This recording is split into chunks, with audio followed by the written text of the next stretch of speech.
Good Yeah, evening, right. everyone. Good evening, everyone, and welcome to the latest Focus Core webinar, Unveiling the Allure, Exploring New Trends in Retail. I'm Jonathan Kant. I'm Business Manager here at Focus Core. And with me is Asha Bori Roy. Asha, good evening. Good evening, everyone, and welcome. My name is Asha Bori Roy. Everybody calls me Asha. I'm an APAC executive consultant here at Focus Core Japan. Thank you so much for taking the time and joining us this evening for our webinar. So we have titled today's webinar, Unveiling the Allure, as we hope to unveil some interesting aspects of the recent changes in retail industry business trends. Now, you may ask why this particular topic. During both Jonathan and my own consultancy journey, we had the opportunity to see all the tumultuous changes the retail industry faced, especially due to COVID-19. The changes are still ongoing, and it's fascinating to see how companies have incorporated several new strategies to adapt to these changes. We realize that a lot of professionals are curious about these recent trends, and we'll be very happy to receive some insights. And this is how we landed on today's topic and reached out to two of the best industry experts in the business to be our guest speakers. We're very happy to have Ben and Philippe here with us today for walking us through the changes in the past few years in this industry. And to commence our webinar, I am now inviting our first speaker, Ben Matsuzaki, to take the floor. Thank you very much, Asha and Jonathan. I feel very honored and privileged to be here and introduced as an expert. But to be honest with you, the changes are so fast and dynamic, so I'm trying to catch up with the change. I have, discovered a few interesting findings, so I can just share some of those with my thoughts and my hypothesis. Okay, let me just switch to my screen here. Okay. All right. Let's get started. So I'm Ben Matsuzaki. Again, I'm Managing Director of Herman Japan, and I am also concurrently in charge of Asia Pacific, Middle East, and Africa retail business, particularly the stores we have. Okay, so we see many things, particularly for the past 3.5 years, were like roller coaster ride. But I've learned a lot. So I'm here to share all I know with you. But for the interest of time, I use some technique you'll see a little later, so that I can share a lot of knowledge with you guys. Okay, so let me tell you about myself, who Ben Matsuzaki is. I've been just going back and forth between Japan and US for decades, but I was born in Japan. And I moved to Tokyo. Actually, this is my hometown, Miyazaki. It's a very nice place. And I moved to Tokyo when I was like at 12. And then I went to the US, New York, and then I got educated in Connecticut. And then I moved to San Francisco and for work. And now I'm back in Tokyo. I love cooking. This is my favorite pastime. And also I love two beautiful dogs. They are just around. Maybe they're going to just come and knock on the door. So please excuse me if that's the case. All right. Okay, let's move on. Herman Miller. Herman Miller is part of a bigger entity called Milano. Actually, Milano is a collective of 16 brands, including Herman Miller. There are a few others well known in Japan, Knoll, Hey, and maybe Meharan. Some of those are not here yet. Herman Miller, as the flagship brand, started back in 1923. So as you can tell, this is the 100th year. So we are celebrating the centennial anniversary this year. So the last 100 years, we weathered so many difficult times. We experienced two global recessions and 2 world wars. And then the pandemic twice, global pandemic. And in between those, there are so many other things, but we survived. And then we are thriving today, very fortunately. And then this is our products. Some of them may know some of those products. We manufacture, market, and sell all those beautifully designed chairs and sofas, lounge seating, lighting, accessories.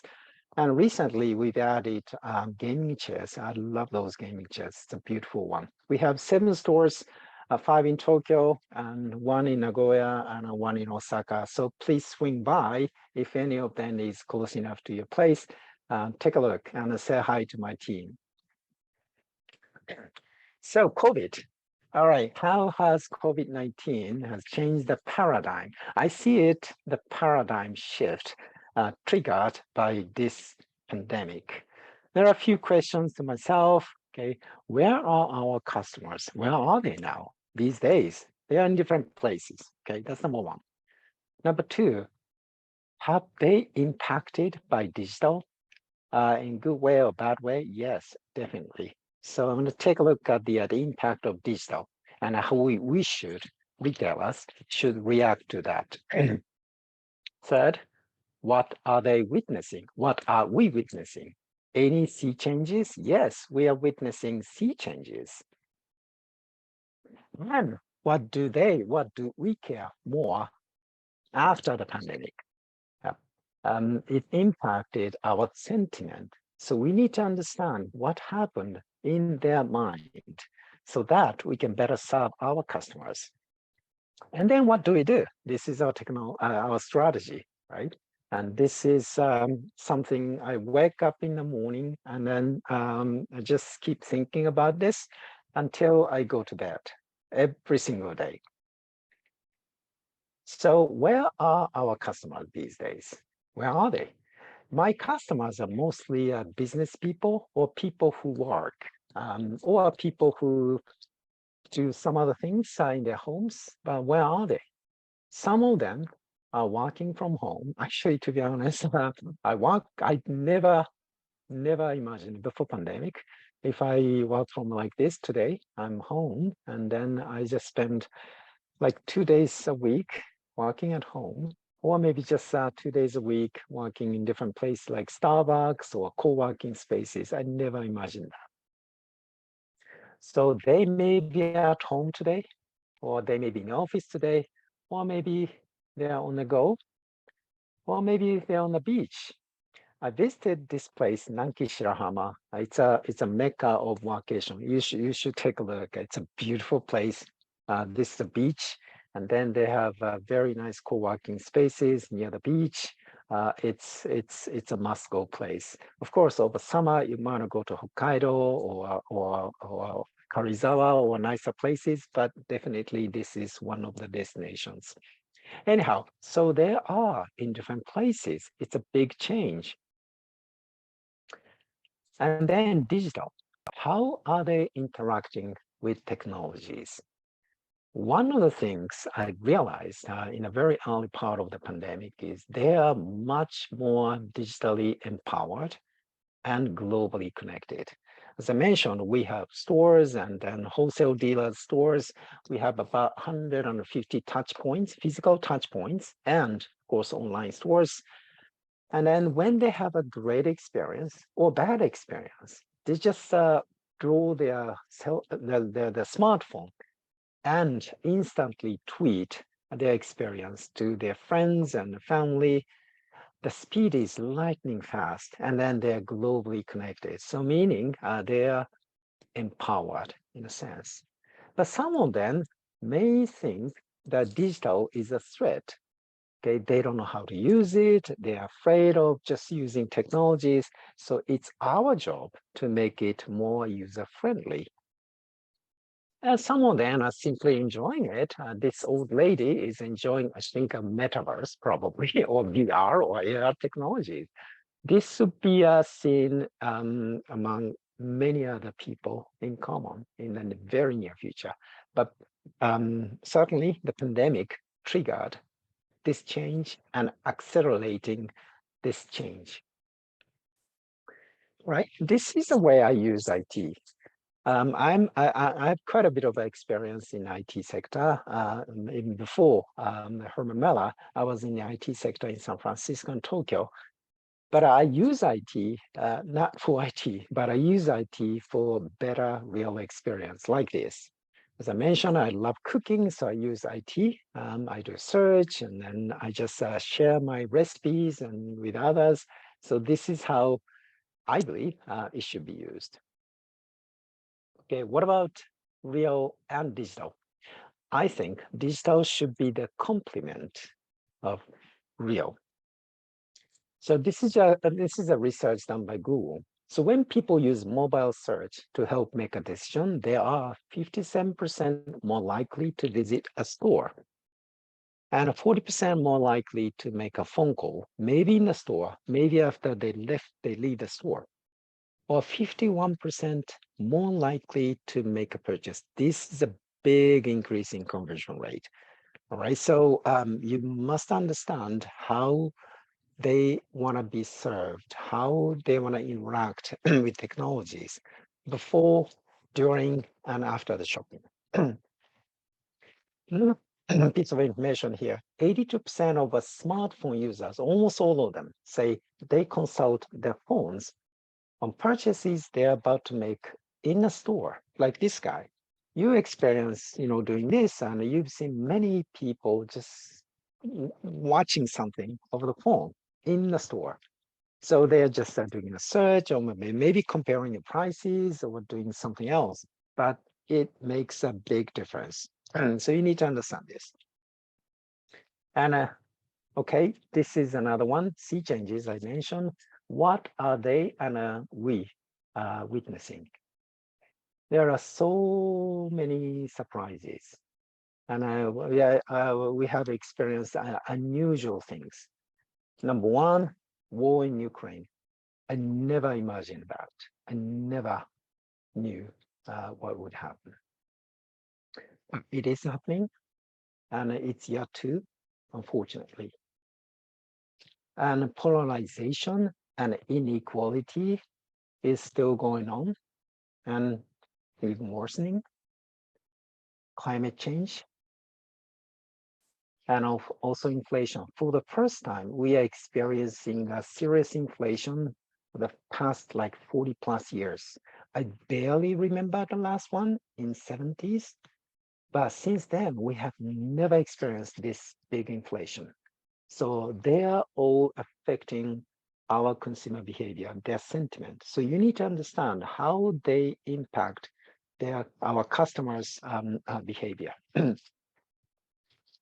So one more thing, it's a good one. It's a rise of millennials and Gen Z. 3.5 years is a long time. So they are growing and they have more disposable incomes. And then they are different. They have a different values. They have a different priorities. So let's take a look at their values. To some extent, their values reflect our values, older generation's values. So we should just take a look and understand what's going on. So what do they care more? Number 4. So this is the new values they believe in. Certainly, they pay more attention to health. Health is the new wealth, in my view. Okay, they want freedom and flexibility. We deserve it, and we deserve it. Convenience and piper and COSPA, it's new jargons, and then performance, cost performance, okay, absolutely important. And ESG, not as a goodwill gesture, but as the imperative. This is increasingly important. You need to build ESG into your business model in a serious way.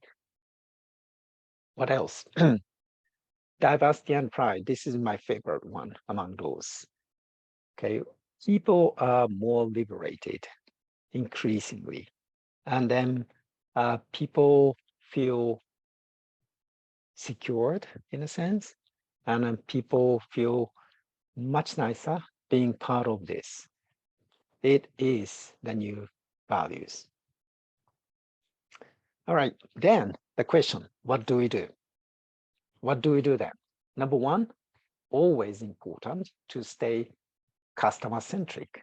But this time, we should take the new values in the previous slide into consideration, not as a goodwill gesture, as I mentioned, but seriously. Okay, what does this mean? Customers are always in the center, and we need to make sure ethical manufacturing is here in us, and a hassle-free delivery, timer, typer, COSPA, right? And we need to keep entertaining our customers. We need to use social marketing, and then we need to treat them very well through loyalty program or personalization. And we need to have digital tools in those stores, of course, online stores as well. And another important part of that is our team. Our team members, we need to pay more attention to NPS, I'm sorry, and it's increasingly important. Net promoter scores. Net promoter scores promote us. Our customers are promoters. So their tweets and their comments are increasingly important for others to make the purchase decision. So NPS is very, very important these days.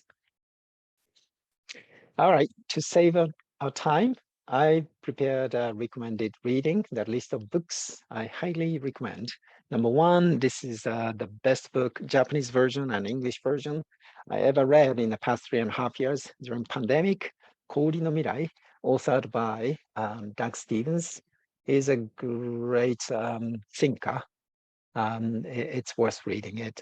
Please just feel free to take screenshot or just take pictures. And the next one, Kotler, is always important.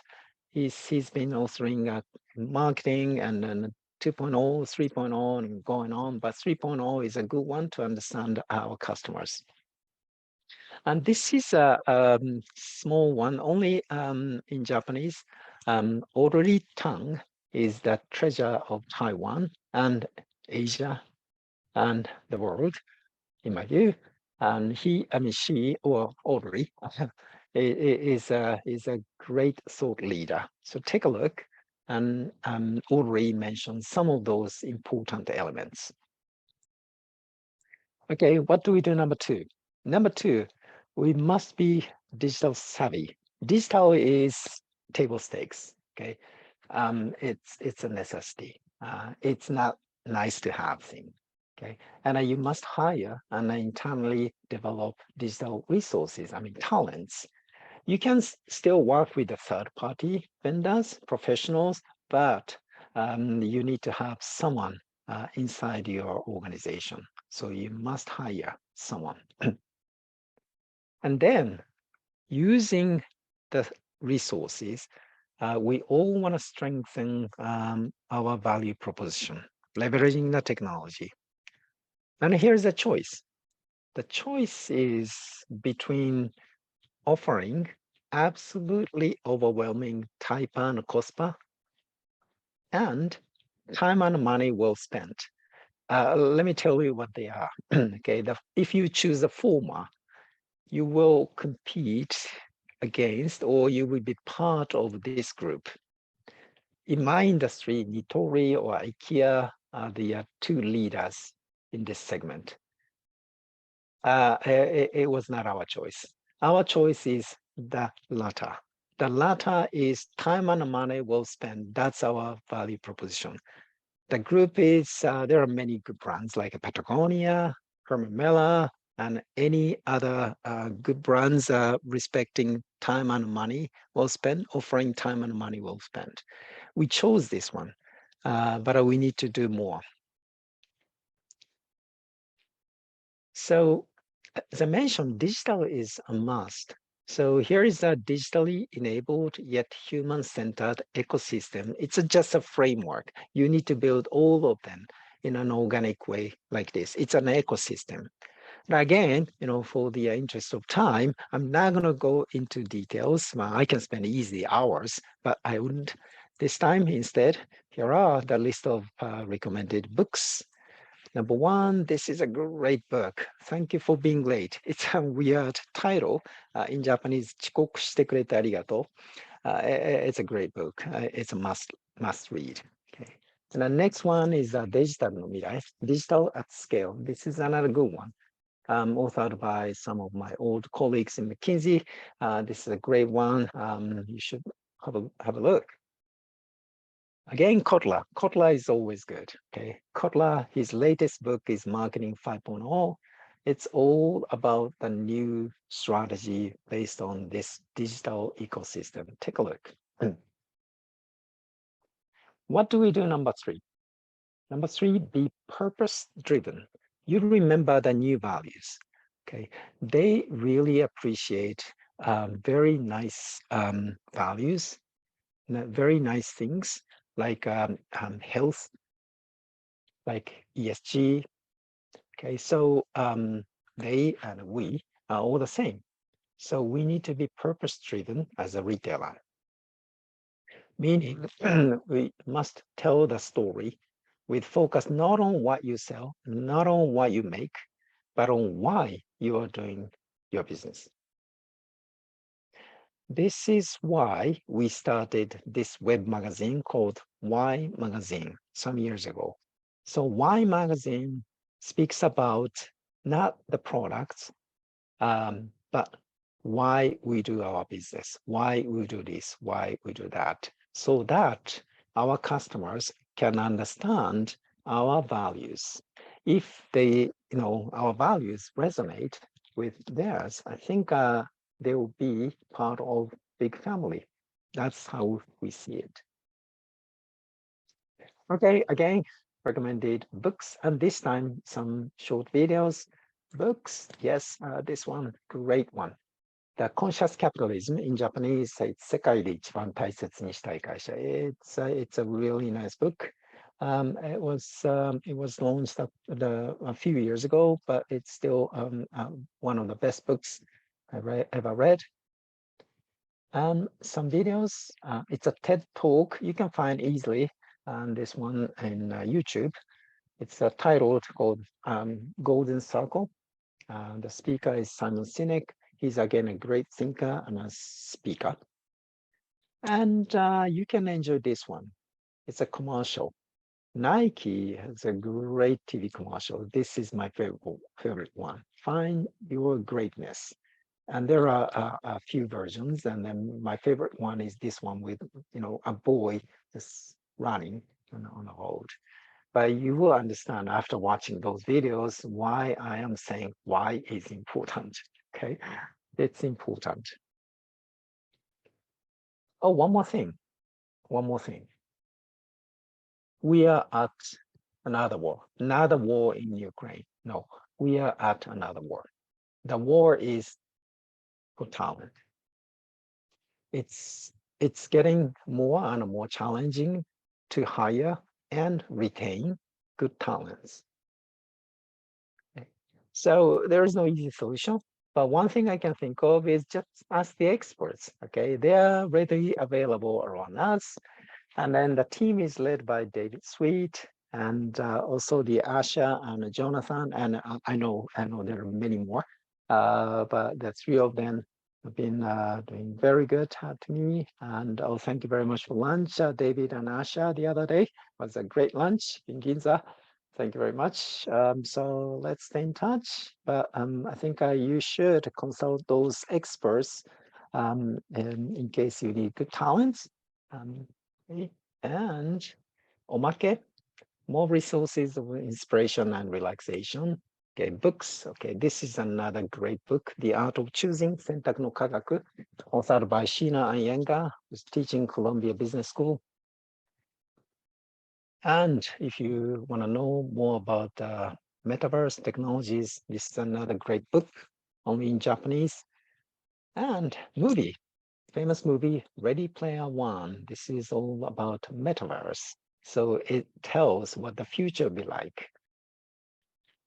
oh, we are all retailers. We love retail. So let's not forget it. Let's not forget how exciting retail can be. This is my favorite movie about retail.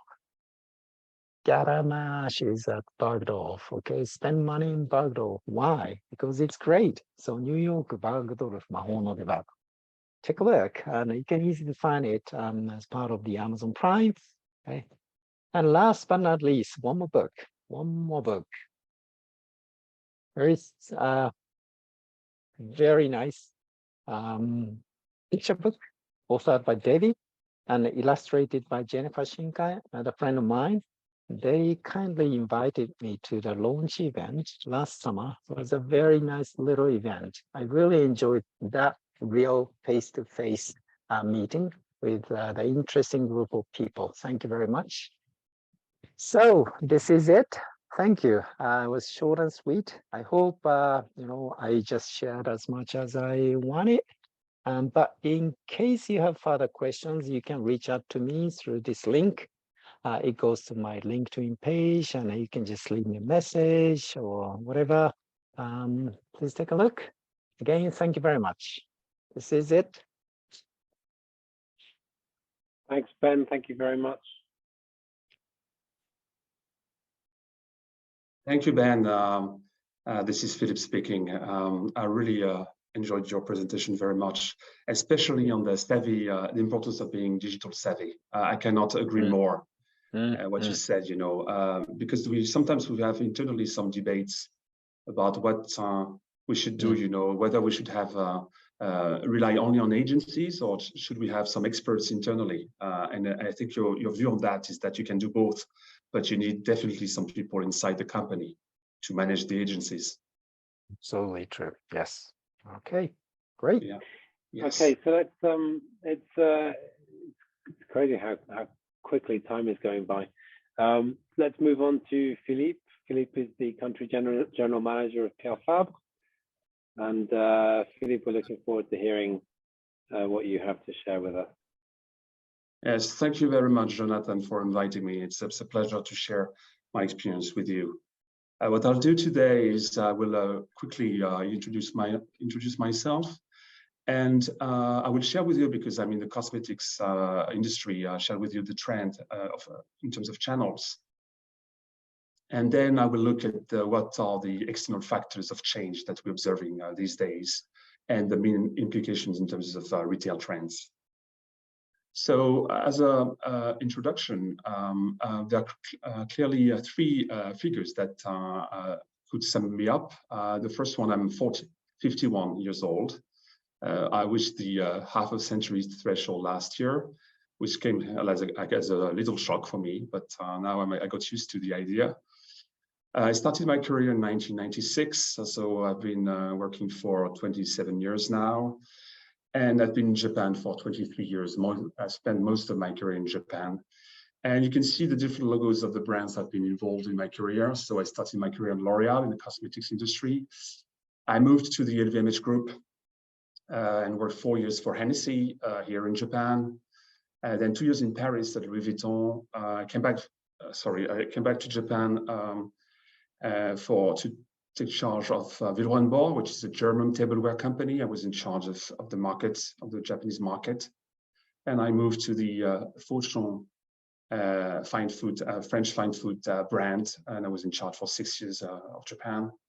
And I've been for more than 5 years now working for the pharmaceutical company called Pierre Fabre, which is a French pharmaceutical company based in the southwest of France, and which is famous in Japan for Eau Thermale Aven, which is a brand that is quite present in Japan. Japan is the third market for the brand worldwide. And this is from this perspective that we'll share some insight with you. So I would like to take a look at the channel evolution of the cosmetics market and dermocosmetics market. Let me explain the difference between dermocosmetics and cosmetics.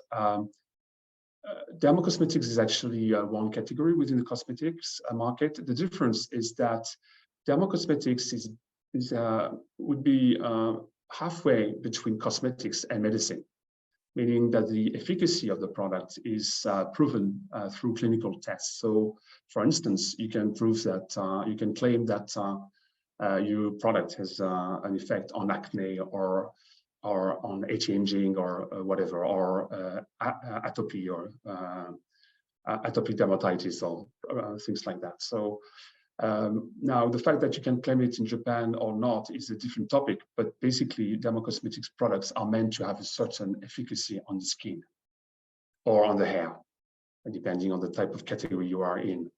So looking at the cosmetics market, the evolution compared to the before the pandemic, so 2019, you can see that in total, we haven't really recovered the figures that we had in 2019. We had a big drop, of course, in 2020 and small growth in 2021 and 2022. So we have not really recovered. As opposed to dermocosmetics, you can see that overall, the figures in 2022 are above the one in 2019. So it's a slightly more dynamic market because consumers are looking for efficacy and they want to protect their skin, they want to protect their hands. And so the market here, the dermocosmetics market was more dynamic. Looking at department stores, we see clearly that the department stores have been suffering a lot during the pandemic with a big drop in 2020. And part of it, of course, is the loss of the inbound market, Chinese customers. And we see now that the trend in 2023 is up.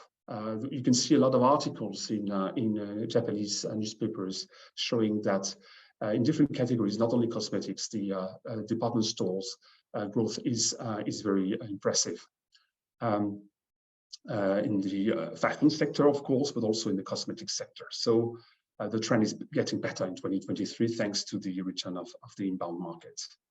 On the other hand, as Ben also mentioned, the digitalization, you can see that the pandemic has been clearly an accelerator of digitalization, and e-commerce has been growing very steadily, both in the cosmetics and the dermocosmetics market. And I think you can observe that in other industries as well.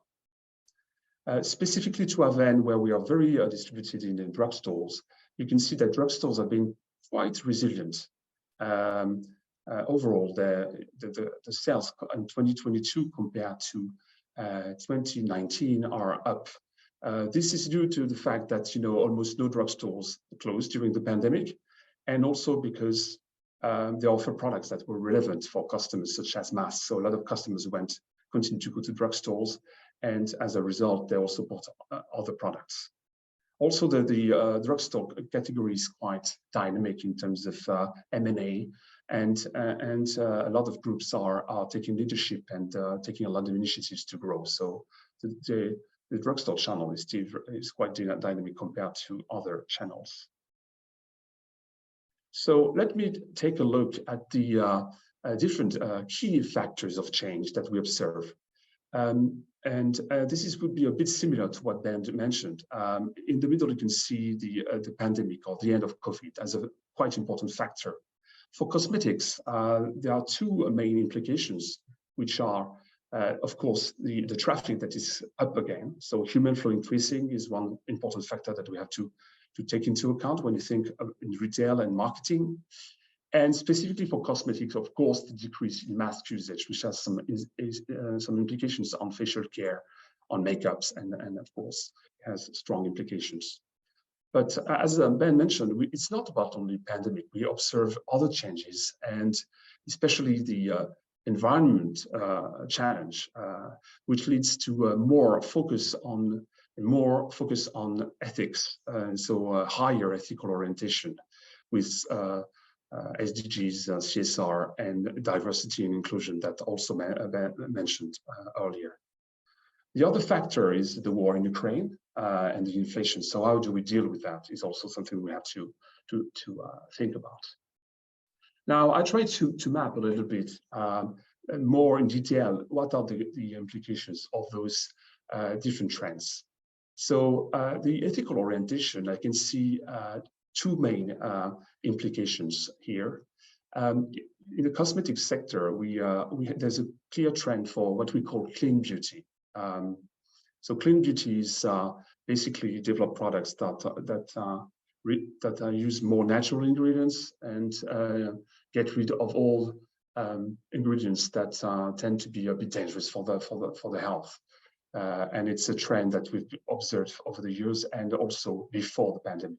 But clearly, the pandemic has accelerated this trend because people are more healthy, looking for healthy products. I will get back a bit later about this conscious care concept that is going a bit beyond clean beauty, and I will touch upon that a bit later. I will deep dive a little bit later. And the other thing that we observe is that there's a clear opportunity of growth coming for brands with relatively high added value, so with relatively high price, but with a strong ethical positioning. We see, for instance, the success of brands like Aesop. Aesop was recently bought by L'Oreal and is very successful in Japan as well. And all these brands that have a very simple and healthy positioning are getting more and more successful. On the other hand, what we're looking is due to the end of pandemic, is the increase in human flow. And here are some implications that you can see. People are, looking for entertainment and clothing, and of course, this has some implications for cosmetics. Meaning that people also are back, taking their mask off, and they are back, and they typically want to use also the cosmetics as they want to spend more time on out and for clothing.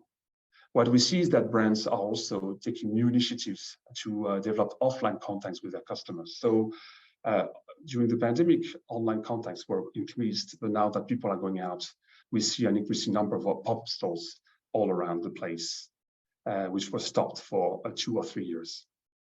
What we also observe, of course, and was also mentioned by Ben, is the inbound flow, people coming from Asia, the rest of Asia, from Europe, from South America, and we expect to have more also Chinese from mainland China. So the inbound flow is both for people, but also for brands as well. We see an increasing number of Asian brands coming to Japan as a new business opportunity. So flow is a general topic that is that we observe on a daily basis. And as far as cosmetics are concerned, what we have to care about also is the portability of cosmetics, meaning that as people are going out, they need products that they can take with them and they put in their purses. So as a result of that, we have to think about the size of products, so mini size, half size, a kind of topic that is getting increasingly important. For instance, Aven is very famous for the Aven water, the spray. And we see clearly an opportunity for our 50 ml product that you can use, and you use it in your purse, and you can use it everywhere whenever you need, before makeup or whatever. And so mini size products are quite in now that people are going out again. Inflation is, of course, a second topic, another topic that we have to think about. What we observe with inflation is that most brands are taking two opposite strategies. They choose between two possible strategies, either more added value, they increase prices, and this is the case with most foreign brands, by the way. They increase prices and they try to convey more added value to offset the possible impact on the cost on sales. And other brands, on the other hand, have a more price-driven strategy. Either they refuse to increase prices, or in some cases they even reduce prices by selling products with smaller sizes. So we see an increased polarization of the market, and brands that stay half between those two extremes tend to suffer a lot and see a reduction in their volumes. What we observe also in studies is that there is an increasing correlation between things like cost performance, value for money, the cost back concept that also Ben mentioned in his presentation earlier, with trial. So for most brands, whether you take a high value approach or a price oriented approach, more cost performance approach, you really need to be very clear about your positioning in order to maximize trial from your consumers. So its value proposition is increasingly important in the cosmetics industry. We see that as people are taking their mask off, we need to have a value proposition for issues like sagging, blotches, and wrinkles. And the other factor, as I mentioned, is the decrease in mask usage. So makeup, which suffered a lot during the pandemic, and lipstick also suffered a lot, are back again. So this is about it. Yeah, the decrease in mask usage is an important factor. Sorry, we see that as a result of that, as I mentioned, that some categories which suffered during the pandemic are now back again. So let me, since time is limited, I have a few slides left. Let me deep dive a little bit in 2 or 3 trends that we're observing. The first one is this focus on ethical products. In the case of Pierre Fabre, we have developed a specific concept which is going beyond clean beauty, which is conscious care. And we have actually 8 criteria. I will not go into much detail, but the whole idea here is that you need to show that you take care about all the stakeholders that are involved in your industry. So it's, of course, people. So you take care about consumer health. So by providing them with the best ingredients, including natural ingredients. You, of course, take care about the planet by using eco-design formulas and eco-design packaging. You take care about all your suppliers by using sustainable sourcing and also relying on fair trade. And also you are transparent with your consumers, and this is getting increasingly important. Well, my view on this is that Japan is a bit lagging behind. So those initiatives are more global initiatives, but I think will be coming very, very, very soon. And we see increasingly questions from magazines, from journalists about what we do with SDGs, with CSR, and this is increasingly an interest from opinion leaders in Japan. So it would be also increasingly for consumers, and as Ben mentioned very rightly, it's definitely a concern for Gen Z and millennial generations. In our case, we are developing transparency by developing the Green Impact Index, which is a logo that we're using to show that our products are developed with with low social and environmental impact. So if our products are A or B, it means that they're pretty good from that point of view.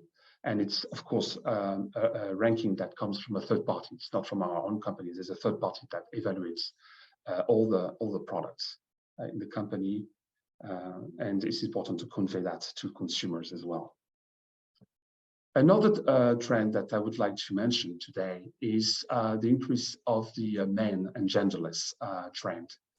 We see that men's cosmetics sales have been growing quicker than the women over the past months. And so clearly this is an opportunity for a lot of cosmetics brands. And there are a lot of articles talking about this. You can see this article, genderless cosmetics to nurture inclusive beauty in Japan. And the reason why I'm mentioning this trend is because it's pretty linked to this ethical change and the diversity and inclusion phenomenon. Diversity and inclusion is not only about companies, having more women in their place. It's also consumers that the perception of the relationship between women and men, which is changing, and genderless is becoming more and more in. You can see as another phenomenon that cosmetic brands are increasingly using men to endorse their brands. This was the case with Aven. We used the Japanese actor Keita Machida as a brand ambassador. But you can see other brands like L'Oreal with La Roche-Posay, who is using Tsuneji Mizukami, and also Decorte with Shohei Ohtani. So this is also a trend that reflects this focus on men and genderless. Last but not least, there's also one thing that illustrates, the importance of omnichannel strategy. we see, despite of the end of the pandemic, that digital is of course very important, and that the trends that we observe in other countries are about to come in Japan. One of example is the live shopping experience. Actually, Japan has been lagging behind. This is an article in 2020. In the middle of the pandemic, China was relying very much on live shopping, but Japan was behind, and some articles were mentioning the fact that Japan struggles to replicate China's live commerce boom.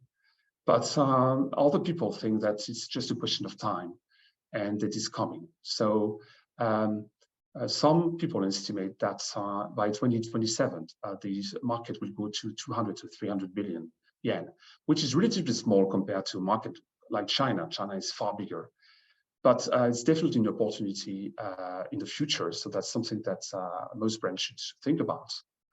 And the beauty of this is that, you know, as I mentioned before, it's a good way to really convey the added value of your products, and also to maximize the average ticket, because as people are convinced about, you know, the quality of your product, they tend to buy more, and so you can maximize your average ticket. So that's something that you have to consider.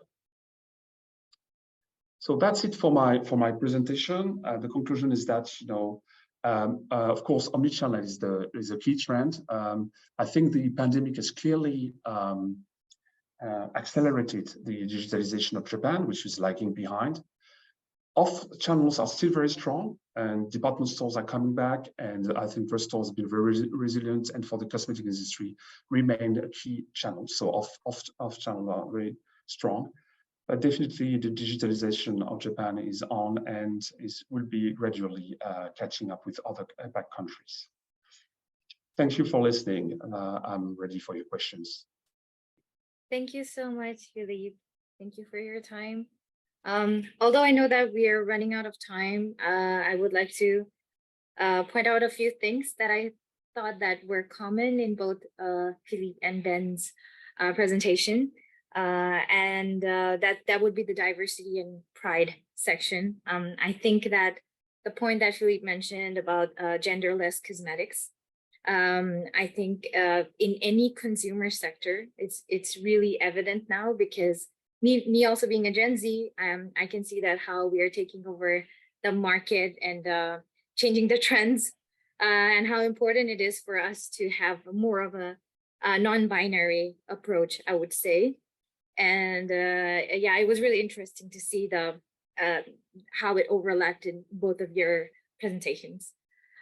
So I will be moving on to the questions, but before that, I would also ask Jonathan to maybe talk about anything that he would have to say. Thanks very much, Asha. Well, I'm 43, so I'm not sure what letter applies to my generation. But maybe there's a motivating factor there to start using some dermocosmetic products, perhaps from Philippe's company, or to buy a chair from Ben's company. But I think the insights are definitely clear.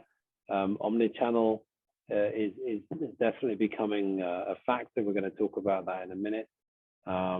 And I think there's a clear sign that the trends have changed since the pandemic and really taken effect, and maybe will continue forever. Let's go back to Asha for the first question. All right. So the first question would be for Ben. It's from one of our attendees today. They have asked, has the way businesses use social media changed compared to before the pandemic? Yes, we had only one social media tool before pandemic. That was Facebook. It's now outdated. As I said, 3.5 years is a long time. And in Gen Z, they never use Facebook. So during the pandemic, we opened a Twitter account. It's the most active, I think, a communication channel we use. And then even after the pandemic, it will stay as important as during pandemic. Yes, so definitely more and more so. So social media, I don't know what's next, but Instagram is perhaps one of the tools you want to use, maybe in fashion industry. But in our case, Twitter is a big growth driver. Yeah. Actually, we have a client who has insisted on Instagram experience being a factor of the profile they're looking for a PR communications marketer. And it's clear that influencer marketing is another string to that particular bow. So yeah, Instagram, I think, is definitely becoming more important to companies. Yes. In the case, sorry, Jonathan, in the case of cosmetics, yeah, videos are very important for cosmetics because, you know, you show beauty you need, and it's the more motion you have is very important. So YouTube and Instagram are clearly key, and to some extent TikTok also is getting in for us. Thanks very much, Philippe. So we'll move on to the next question. How has the pandemic significantly changed your business model? So we'll start with yes, you. Yes. So I think the answer would be to distinguish between short-term and mid-term. Short-term, the only impact is the urgency to accelerate digitalization. I think you know, when we look at the winners of the pandemic period, those who were advanced compared to other competitors in terms of digitalization, in terms of e-commerce, probably had the biggest growth. So the importance of thinking about digitalization is very, very I mean, the conscious about being digital savvy, as Ben mentioned in his presentation, is very important. In the short term, in terms of business model, it hasn't changed much in our case because, as I mentioned, drugstores are still very strong, and drugstores accounts for the most of our sales as of today. So it's a balance to find. You know, you need to keep developing your sales in drugstores while also increasing the share of your e-commerce. So it's a progressive thing, but that's something that was already happening before the pandemic. The only thing that the pandemic changed is that it increased the urgency to do it, to digitalize more. The next question would also be to Philippe. What can we learn from the pandemic about the way Japan recovered from it? I think maybe you can discuss one or two key points. Yeah, my experience is not about, I think Ben really rightly mentioned about, you know, the different crises. He mentioned about the different crises that Herman Miller had gone through. And we could see the same for Japan. Japan is a very resilient country. And there's a confirmation that that's what we observe also in the pandemic. So in terms of business, we in our case, it was quite stable, actually. We didn't have a big drop in our business. We saw that drugstores were quite resilient, that there were ways to keep growing with the e-commerce by developing e-commerce. We took some opportunities because some categories suffered, but others, there was opportunities for other categories. In our case, the hand cream grew double digit because of the need, you know, after to protect your hands because of the use of sanitizer. So on the facial care, we suffered, but we managed to somehow offset the minus with the hand cream. So I think resilience is the key word, I would say, the key lesson. But it's a confirmation of what I experienced in the past. You know, when we had the March 11 crisis, the earthquake and the Fukushima crisis, we observed that Japan was also very resilient, that people, you know, didn't panic, and it was really, really, really strong. I think this is the main lesson I would have on my side. Yeah, I think that there will always be a need. It's about how the market is able to leverage that and work there through during even a crisis like a pandemic. Thank you very much. So next question to Ben. Could you share best practices of omnichannel marketing and the related sales results? Not sure if it's the best one, but what we did in Osaka, in one of our stores in Osaka in this spring, was a good success. We invited a celebrity esports player, very famous person with lots of followers. We invited him and just organized and hosted a nice event. So invited his followers and fans, but we sent out the invitations through, digital tools like Twitter and other digital tools, and then did a drawing lot because there were too many. So we had a limited space. We did 3 times, but still we could do only like 50 people, but hundreds of people came and then interested, and then many others were watching the live streaming.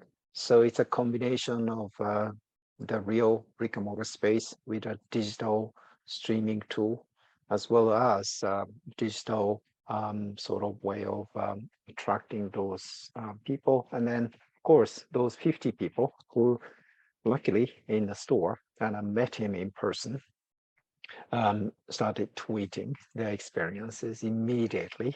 I don't know how many others experienced the same thing in a digital way. Results, I cannot tell the exact numbers, but it was a big, good surprise. That's a great sales result. Fantastic. Yes. I think we might have time for maybe one more question, Asha. Yes. So the next question, it's a really interesting question. I think we all have that in our mind. It's to Philippe. What impact on your business do you expect from the aging population here in Japan? Yeah, I think it's the aging population in Japan is both a threat and an opportunity for us. The threat, of course, aging population means that there's an acceleration in the decrease of the population of Japan, because the more people are in the pyramid, the more you have aged people, the more actually people are dying, and so the population is shrinking very quickly. So of course this has an impact on the total size of the pie. So that's bad news.